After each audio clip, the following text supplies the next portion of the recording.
नमस्कार साथियों। स्वागत है आपका हमारे चैनल भगवत गीता वाईटी पर। आज हम श्रीमद् भगवत गीता के पहले अध्याय के 5वें श्लोक को बहुत ही सरल और भावनात्मक रूप में समझने जा रहे हैं। यह श्लोक है। धृष्टकेतुश्चेकितानः काशीराजश्च वीर्यवान् पुरुजित कुंती भोजश्च शैब्यश्च नरपुंगवः। यह श्लोक छोटा जरूर है, लेकिन इसमें बहुत कुछ छिपा हुआ है। साहस, निष्ठा, युद्ध की मानसिकता और सबसे बढ़कर रिश्तों की गहराई। श्री कृष्ण और अर्जुन के संवाद से पहले यह अध्याय युद्ध भूमि की स्थिति का वर्णन करता है। इस श्लोक में संजय धृतराष्ट्र को बता रहे हैं कि पांडवों की सेना में कौन कौन से महान योद्धा शामिल हैं।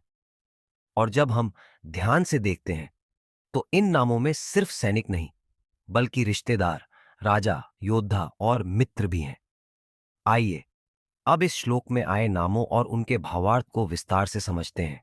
धृष्टकेतु चेदी देश के राजा शिशुपाल के पुत्र थे। शिशुपाल को हम जानते हैं, वो वही शिशुपाल था जिसे श्री कृष्ण ने सभा में मारा था, क्योंकि उसने 100 से ज्यादा बार श्री कृष्ण का अपमान किया था। अब सोचिए, जिस व्यक्ति के पिता को श्री कृष्ण ने मारा, उसका बेटा धृष्टकेतु उसी श्री कृष्ण और अर्जुन के साथ खड़ा है, उनके लिए लड़ रहा है। क्या यह केवल युद्ध की बात है? नहीं, यह बताता है कि समय और धर्म जब एक साथ चलते हैं तो पुराने घाव भी भर जाते हैं। धृष्टकेतु समझ चुका था कि पांडव धर्म के साथ हैं और वह अपने निजी दुख को पीछे छोड़कर धर्म के मार्ग पर चल पड़ा। यह बात हमारे जीवन के लिए भी बहुत गहरी सीख है। कई बार हम किसी के पुराने व्यवहार की वजह से उनसे दूरी बना लेते हैं, चाहे वो बदल चुके हों या सच्चाई की राह पर आ गए हों। लेकिन अगर हम सच में धर्म और सच्चाई के रास्ते पर चलना चाहते हैं तो हमें अपने अहम को त्याग कर सही का साथ देना होगा, जैसा धृष्टकेतु ने किया। चेकितान चेकितान यादव वंश के एक योद्धा थे। उनका संबंध श्री कृष्ण से था और वे एक निष्ठावान, ईमानदार और वीर योद्धा माने जाते थे। वो हमेशा पांडवों के साथ खड़े रहे और धर्म की रक्षा को ही अपना सबसे बड़ा कर्तव्य समझते थे। उनका नाम इस श्लोक में लेना यह दर्शाता है कि एक सच्चे साथी का धर्म क्या होता है। अपने मित्रों का साथ देना जब वे सही राह पर हों और मुश्किल में हों। इससे हमें यह सीख मिलती है कि मित्रता वही होती है जो संकट में काम आए। चेकितान जैसे लोग हर समय हमारे जीवन में नहीं मिलते, लेकिन अगर कोई एक भी सच्चा साथी मिल जाए जो हमें बुराई से बचाए और अच्छाई की ओर ले जाए, तो समझो हमने जीवन में बहुत कुछ पा लिया। काशीराज वीर्यवान। काशीराज का मतलब है काशी देश के राजा। यहां विशेष रूप से उन्हें वीर्यवान यानी शक्तिशाली कहा गया है। काशी न सिर्फ धार्मिक दृष्टि से महत्वपूर्ण है, बल्कि उसके राजा युद्ध में भी पराक्रमी थे। उनका नाम यहां इसलिए लिया गया कि वो केवल राजा नहीं थे, वो एक आदर्श योद्धा भी थे, जो धर्म के लिए अपनी शक्ति का उपयोग करते थे। उनकी उपस्थिति पांडवों की सेना को बहुत बल देती थी। हमें इससे यह समझना चाहिए कि सामर्थ्य का प्रयोग किस दिशा में किया जाए, यह बहुत जरूरी होता है। अगर कोई शक्तिशाली व्यक्ति अपने बल का प्रयोग किसी को दबाने में करता है तो वो अधर्म है, लेकिन अगर वो उस शक्ति को पीड़ित की रक्षा, सच्चाई के समर्थन में लगाए तो वो पुण्य बन जाता है। काशीराज जैसे लोगों की हमारे समाज में आज भी बहुत जरूरत है, जो ताकतवर होकर भी धर्म के रास्ते पर चले। पुरोजित और कुंती भोज ये दोनों भाई थे और कुंती देवी यानी अर्जुन की माता के मामा लगते थे। इनका पांडवों से संबंध केवल राजनीतिक या सामाजिक नहीं था, यह पारिवारिक और आत्मीय था। उन्होंने बिना किसी संकोच के पांडवों का साथ दिया जब सारे संबंध टूट रहे थे, जब रिश्तेदार दुश्मन बन चुके थे। सोचिए, जब दुर्योधन जैसे अपने भाई युद्ध के लिए सामने खड़े थे, उस समय पुरोजित और कुंतीभोज जैसे लोग पांडवों के साथ मजबूती से खड़े थे। यही दर्शाता है कि परिवार का मतलब केवल खून का रिश्ता नहीं होता।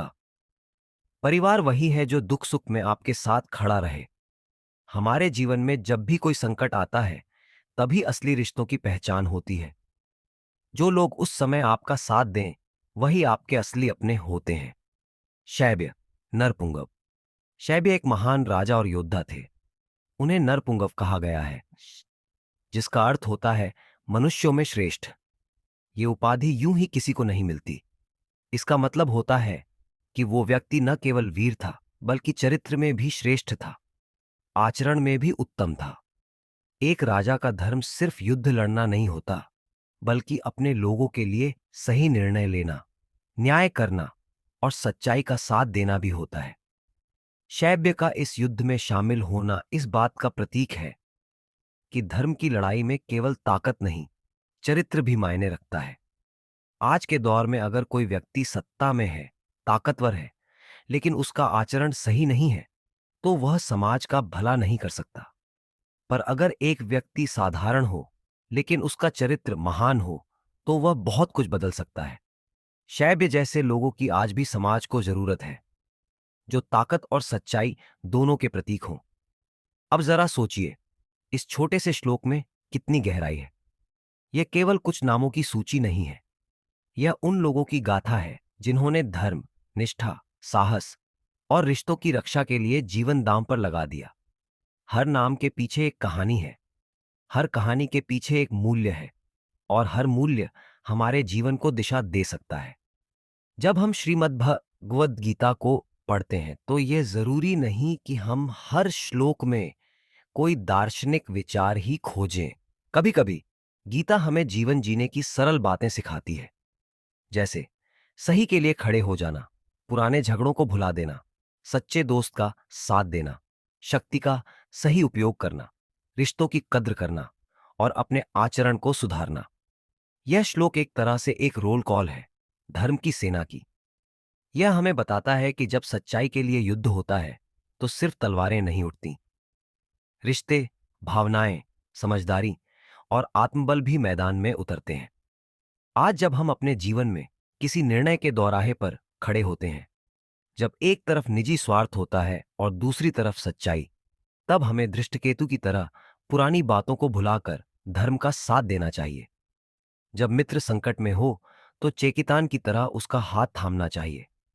अगर हमारे पास शक्ति है, तो काशीराज की तरह उसका सही उपयोग करना चाहिए। अगर हम किसी के अपने हैं, तो पुरुजित और कुंतीभोज की तरह हर परिस्थिति में साथ निभाना चाहिए। और अगर हम समाज में कोई स्थान रखते हैं, तो शैब्य की तरह अपने आचरण से श्रेष्ठता दिखानी चाहिए। यही श्रीमद् भगवद गीता की सुंदरता है। वह हमें केवल आध्यात्मिक ज्ञान नहीं देती, बल्कि व्यवहारिक जीवन जीने का तरीका सिखाती है।